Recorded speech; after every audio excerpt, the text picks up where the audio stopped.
behind the scenes of the Michael Jackson trial was just as interesting as the trial itself. A lot of stuff is going on at this point. This is his darkest hour. We're here for him. We love him. We support him 1,000,000%. Michael's innocent. Most of the evidence that I've seen that he's guilty of sin.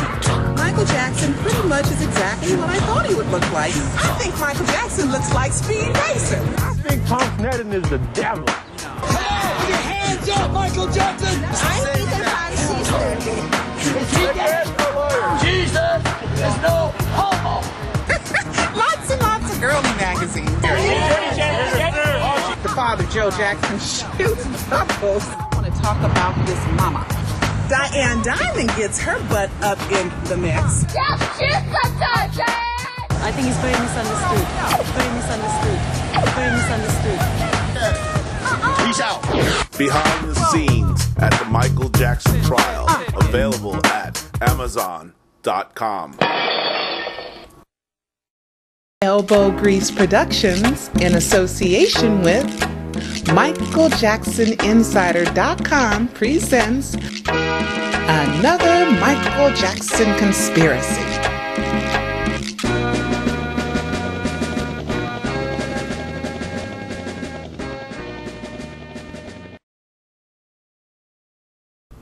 Well, you guys, there is a new conspiracy against Michael Jackson. This time it involves Billboard magazines, you know, the foremost premier music magazine in the entire country and in the world, a lot of people think. Well, right now, they are not charting Michael's new album. Most of you guys know that Michael came out with a new album called Thriller 25, which is commemorating the 25th anniversary of the #1 selling album in the entire world. Well, the first 2 weeks that it came out, it has ranked in #2 in SoundScan sales. But since it's an old album, they're calling it a reissue. Billboard said it's a reissue and only qualifies for the charts for the catalog. It doesn't qualify for the pop chart or the R&B chart. Well, that might have a little bit of relevance, but there are 6 new songs on it, guys. And the 6 new songs are remakes, and they're collaborations with Kanye, will.i.am, Fergie, and Akon. And they're just magnificent songs. It's not even getting that much airplay. I looked around and didn't see so much airplay of these songs, but guess what?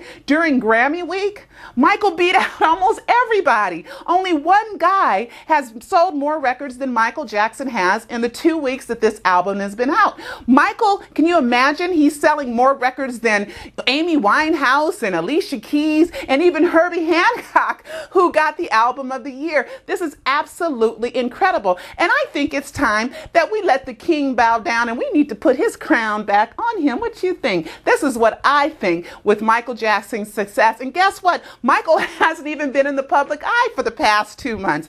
Well, guys, let me tell you, I did run into a former spokesperson for the Jacksons. His name is Dr. Carr, and he worked for them some 15 years ago. But he also defended Michael on one LA radio station, and I defended Michael on the other LA radio station, and together we had your back, Michael. I caught up with Dr. Carr at the Multicultural Motion Pictures Awards here in Los Angeles, and he had a little bit of insight for it. Now, before I leave you and we go to the Dr. Carr interview, I wonder what Rolling Stones magazine is going to do with their charts, because right now their latest edition didn't even mention Michael Jackson, but I must be fair. The tallies for the record sales hasn't been out. Now, as far as the comprehensive list, I did call Billboard magazine and I did say, Billboard, how come Michael's not in your comprehensive list, which means everybody, in which Michael ranked #2? No answer. I also called and left a message. No answer. And then they put some Rudy Poot article in there trying to explain why they didn't put Michael there because it's a reissue, blah, blah, blah. But when the Eagles came out with the new album and it was only in one retail store, in which they said, oh, in order to be listed for Billboard, you have to be in more than one retail store. Since the Eagles were in one retail store, they changed their rules for that, but they couldn't even change their rules for Michael Jackson when there's 6 new songs. There's plenty of albums that are released with 6 songs. You guys go out and get the album. It also has a DVD of some of your favorite videos.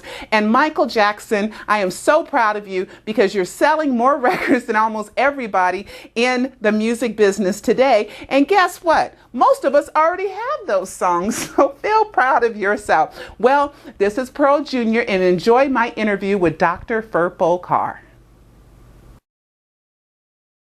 Okay. Hi, this is Pearl Jr. I'm here with, Dr. Furpo Carr, author of several books. He's Michael Jackson's ex-spokesperson, and him and I was the family's ex-spokesperson. And Furpo, what brings you to the Multicultural Motion Pictures Association Award? Well, actually, being a person of color myself, I'm always interested in things like that. And of course, I have my own production company, Second Fiddle Productions. I'm working on What's it called? Second Fiddle Productions. Second Fiddle, okay. Right. And of course, I have several projects out there, from international interest to domestic or local interest in what we're doing. Really excited about it. Can't say a whole lot about it because it's under wraps, but I'll say that you'll be hearing from me real soon. Oh, well, I'm definitely looking forward to it. Now, of course, during the Michael Jackson trial, I was on KBC Talk Radio. You were on KFI defending him. Right. So what do you think about his latest album and what he's doing now? Michael is the greatest entertainer in the history of mankind. Not just in the world, in the history of mankind. And then, of course, the Jackson family, they're the first family. I would say first black family, but they're the first family, period.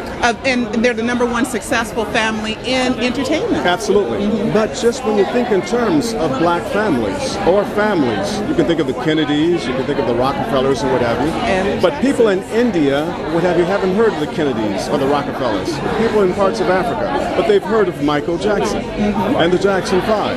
I've been around the world, or at least in one part of the world, with Jermaine. We were in the Persian Gulf, right there near Iraq and what have you. And what's really fascinating about that is that while we were there, everybody knew the Jacksons. Right. So even the Muslim countries where there might be some forms of music that's restricted, not so with Michael.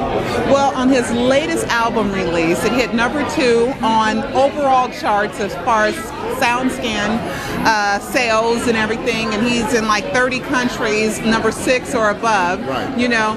What do you think America, the world, is ready to let the bad stuff go and begin to love Michael again for his musical genius? Absolutely. In fact, when I had my show, I would interview people. You may recall the Dr. Furpo Carr show on Clear Channel, right? When I talked with people, and people finally started calling me up saying, he did get a bad deal. He got a bad deal. You can like him, love him or hate him. You can say that, hey, listen, he's not the best example in the world, or he's not the most masculine guy in the world. You can say all of that, but for sure, he's definitely not a pedophile. He doesn't strike once every 10 years, as I stated before. Right, that's crazy. So as far as his talent is concerned, I think people are going to let that go. They're already doing it. That's why his sales are so high. Yes, and I'm happy to see that. He's a good man. I hate to see the family go through what they went through, but it is so wonderful to have him back. And I agree with that. Well, thank you, Furpo Carr, for your time, and I will see you again. Okay, I look forward to it. All right. Okay.